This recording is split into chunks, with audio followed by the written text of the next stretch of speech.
Viemos até a Escola de Educação Básica São Vicente, onde que acontece a 4ª viagem literária. Está conosco aqui o diretor Daniel, que vai explicar um pouco mais a grandeza e a importância desse evento.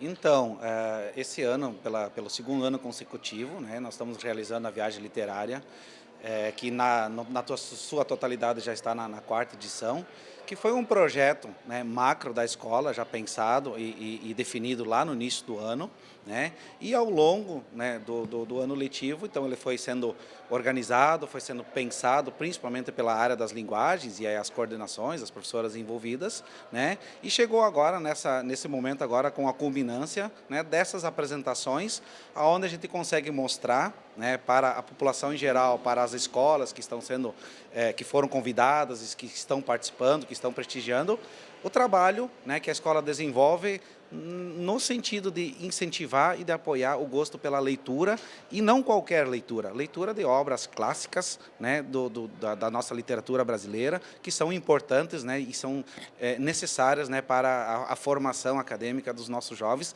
uma vez que essas interpretações estão sendo feitas pelos alunos do ensino médio, do novo ensino médio. Vinícius, qual a importância de estar representando nessa amostra literária parte da literatura?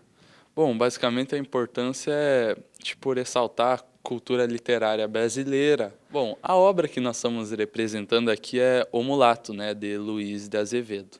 Vinícius, aqui mais do que representar, vocês têm que montar todo o cenário para depois sim atuar. Aqui foi dividido em equipes.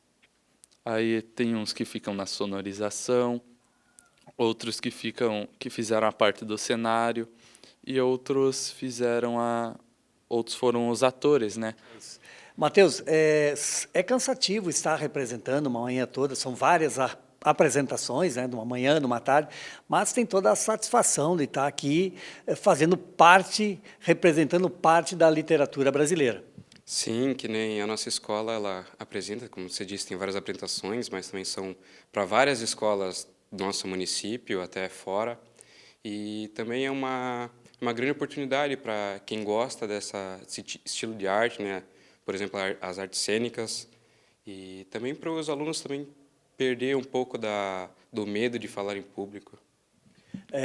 Para o crescimento pessoal de cada aluno, de cada ator que está representando, a evolução, né? Vocês conseguem ver a sua evolução através do teatro num todo, né? Todos aqui estão se empenhando muito, né? É cansativo ficar que nem manhã, tarde, às vezes até de noite, mas todos estão dando o seu melhor aqui para fazer uma boa apresentação para quem está assistindo. É muito importante também a gente estar representando essas obras da nossa literatura brasileira em teatros, pois, por exemplo, quando você vem assistir uma obra aqui de poucos minutos, você acaba já pegando a história de um livro inteiro, que nem, por exemplo, às vezes você não tem o tempo suficiente para estar lendo um livro desse tamanho e apenas uma manhã você acaba assistindo entre 3 a 4 obras, isso já fica mais ou menos armazenada na sua mente, né?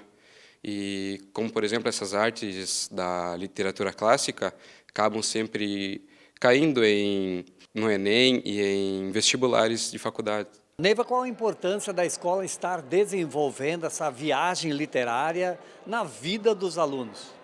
Olá, bom, essa é a nossa 4ª viagem literária, então qual é o objetivo? São obras que nós trabalhamos em sala, então nós dividimos por níveis. O primeiro ano do ensino médio trabalha mais com contos infantis e convidamos várias escolas, e o segundo e terceiro ano já trabalha com clássicos que estudamos em sala de aula. Por exemplo, o segundo ano trabalha com os clássicos do realismo e naturalismo do século XIX, e aí eles leram os livros, apresentaram, e a turma escolhe o que eles vão apresentar. Então, é uma decisão da turma. E o terceiro ano também, então, são obras do século XX. Inclusive, estão apresentando o Alta Compadecida Ariano Suassuna. Então, são obras que foram trabalhadas com as turmas. Carmen, com certeza a escola, ao desenvolver esse tipo de viagem literária, começa a transformar a vida dos alunos, né? Pois esse aprendizado acompanha eles no decorrer da vida e obstáculos que eles vão enfrentar na vida prática mais à frente. Com certeza. Nós temos a questão de trabalhar nesse projeto o desenvolvimento de diversas habilidades, porque os alunos são chamados para, primeiro, se posicionarem escolhendo uma obra. No momento que eles escolheram, eles começam a pensar em transformar uma sala de aula num ambiente artístico, né, interpretativo. Eles pensam o que colocar, como colocar, criando espaços que remetam ao período em que a obra ocorreu. Então, nesse momento, a gente tem aluno pintando, aluno cortando madeira, aluno pintando. Eles precisam montar todo o cenário e aí se divide em equipes e cada aluno se encaixa, digamos, naquilo que ele considera que ele tenha uma maior habilidade para trabalhar. Quem vai ensinar? Alguns se prontificam a fazer isso. Os outros, eu prefiro pintar, não, eu vou fazer tal coisa. Cada um vai se colocando numa situação. E o mais gratificante é ver que todos eles participam ativamente, desde o início do processo até o final. Então, a apresentação é um momento. Sabe, tem toda uma preparação. Amanhã, no caso, nós vamos ter o período de desmontar, de guardar tudo, de organização, sabe? E aí, então, tem todo esse processo que é muito mais do que uma simples apresentação.